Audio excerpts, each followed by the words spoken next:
امتحانات الثانويه العامه الحمد لله خلصت النهارده، يا رب على خير ان شاء الله باذن الله. وبنات الاي جي سي يعني قرروا ان هم يحتفلوا قدام مدرستهم، لانهم مرتبطين جدا بمدرستهم.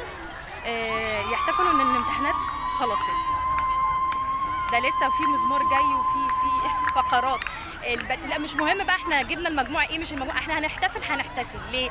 جبنا مجموع ما جبناش مجموع، احنا بذلنا مجهود، احنا هم ماشيين بالمبدأ ده، احنا بذلنا مجهود ونقدر نفسنا ونحتفل عشان احنا طلعنا من المعركة سلام. بجد كانت معركة السنة دي، واكيد كل سنة والسنة اللي فاتت والسنة اللي هتبقى جاية، معركة الثانوية العامة. فالبنات طالعين اللي هو خلاص بقى احنا جبنا الآخر، فمش هنستنى ولا مجموع ولا نتيجة ولا هنستنى، هنحتفل يعني هنحتفل.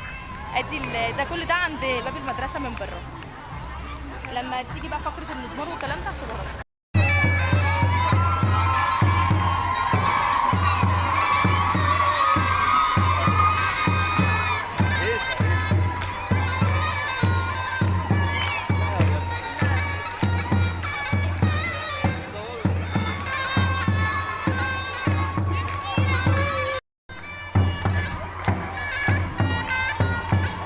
والله الاحتفال ليا انا وللامهات، والله العظيم طلع عينينا على اكمل وجه، والله ربنا يكملها على خير والنتيجه تطلع وتفرحنا ونجيب مزمار تاني ونفرح احنا وبقى والولاد.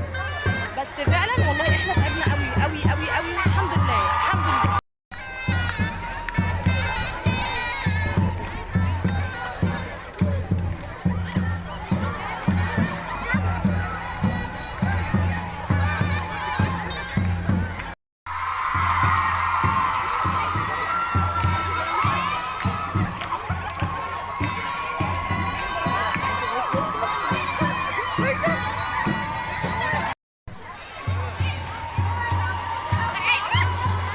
ربنا يفرحنا ويفرحكم جميعا كده يا رب، ويفرحكم باولادكم ويفرحنا بالنتيجه.